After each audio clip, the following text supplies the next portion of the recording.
Ustadz, bagaimana dengan sholat kita sah atau tidak Ustadz ketika mandi di bak air ternyata ada bangkai cicak Ustadz. Kemudian kita lanjutkan dengan wudhu untuk sholat. Ini bagaimana Ustadz? Terima kasih. Ya, jadi memang pertanyaan dari Rembang ini Jawa Tengah tidak salah ya. Rembang ini memang butuh penjelasan yang sedikit agak panjang. Saya kira saya berharap kepada seluruh pemirsa Salam TV untuk bersabar mendengarkan penjelasan supaya duduk masalahnya begitu. Pahamlah kita, mengertilah kita bahwa setiap kita ingin melaksanakan ibadah kita harus suci dari najis, dari hadas, baik hadas kecil maupun hadas besar. Itu sepakatlah kita. Tentu dengan air ya yang paling singkat dan yang paling cepat. Tentu kalau tidak ada bisa juga tayamum. Nah, pertanyaannya adalah terkait dengan bangkai cicak yang ada di situ. Nah, sesungguhnya ini kita berawal dari perdebatan para ulama yang sangat tajam dalam masalah ini. Terkait dengan masalah dengan air.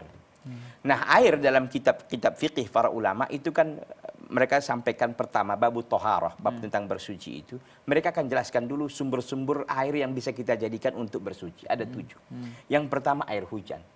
Ya, yang kedua adalah air laut, yang ketiga adalah air sungai, yang keempat adalah air mata air, yang kelima air sumur, yang keenam air embun, yang ketujuh adalah air salju. Jadi ini 7 sumber air yang bisa kita jadikan untuk bersuci. Nah, mereka kemudian membagi, ya sebagian ulama membaginya kepada 4. Air yang ini semuanya dibagi mereka 4. Ada yang disebut dengan air mutlak, kemudian juga air al-musta'mal, kemudian air musyammas, kemudian yang keempat adalah air yang disebut dengan air najis. Begitu. Nah, di dalam hadis Rasulullah SAW yang diriwayatkan oleh Imam Daruqutni dan yang lainnya, idza balagal ma'u qullataini lam yahmil al-khabath. Kalau seandainya sudah sampai air itu 2 kulah, maka tidak akan ada najis yang bisa mengotorinya. Nah, itu dalam riwayat Daruqutni. Kemudian dalam riwayat Ibnu Majah dikatakan bahwa idza balagal ma'u qullataini lam yunajjishu syai'un. Kalau seandainya air sudah sampai 2 kulah, maka tidak ada bisa sesuatu benda pun yang menjadikan dia najis. Itu. Nah, berangkat dari sini kata para ulama, kalau airnya itu 2 kulah, kalau ada najis yang tercampur ke situ, lalu tidak berubah rasa, bau dan warnanya. Karena yang menjadi ukurannya adalah 3 ini. Rasa, bau dan warna. Mohon maaf Ustaz, itu 2 kulah itu maksudnya 2 kulah itu ukurannya kalau kita literkan itu adalah lebih kurang sekitar 234 liter atau 200 liter lah. 200 liter air ya. Nah, kalau sudah sampai begitu 2 kulah itu kata para ulama, kalau dia seumpamanya masuk najis, sesuatu yang najis, lalu tidak merubah rasanya, baunya dan warnanya, maka itu tidak ada mengapa. Maka dia suci. Ini satu kelompok ulama ya, ulama yang mereka mengatakan harus 2 kulah dulu airnya. Bagaimana kalau bukan 2 kulah? Kalau duna kullatain, kalau bukan dia 2 kulah, begitu ada najis masuk, berubah nggak berubah airnya, najis. Itu harus dipahami. Harus dipahami di situ, harus duduk kita. Nah, ada kelompok, situ satu kelompok ulama. Kelompok ulama yang lain mengatakan tidak. Tidak demikian ya. Karena memang dalam riwayat Al-Imam At-Tirmidzi ya dikatakan bahwa ya al-ma'u tahurun la yunajjisu syai'un. Innal ma'a tahurun la yunajjisu syai'un. Sungguhnya asal air itu suci. Tidak ada yang bisa menajiskannya.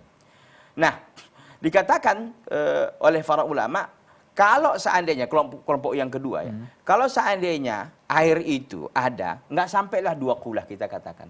Ya mungkin sedikit begitu nggak sampai. Tetapi ada najis yang masuk ke situ, lalu berubah warnanya, berubah dia baunya, atau salah satu dari 3 ini tadi, rasa, bau, dan warnanya, maka dia dihukumkan najis. Oke. Kalau seandainya dia tidak berubah, dia air sedikit, lalu masuk najis di situ. Tidak berubah, tidak ada berubah rasa dan warnanya, maka kelompok ulama yang kedua ini mengatakan ini air suci.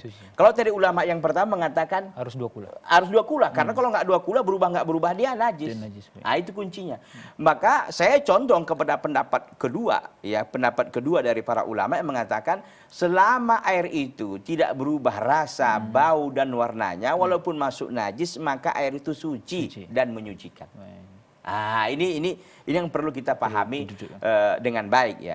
Karena memang sebagian masyarakat kita ini menganggap bahwa ini penting untuk dibahas Karena memang mereka tadi itu kalau sudah masuk najis ya, kalau bukan 2 kulah dianggapnya sudah nggak bisa dipakai lagi. Padahal memang yang paling terkuat menurut kami dan kami condong kepada pendapat itu adalah pendapat ulama yang kedua ini. Bahwa kalau seandainya air walaupun tidak 2 kulah, yang menjadi ukurannya bukan 2 kulah dan tidak 2 kulahnya.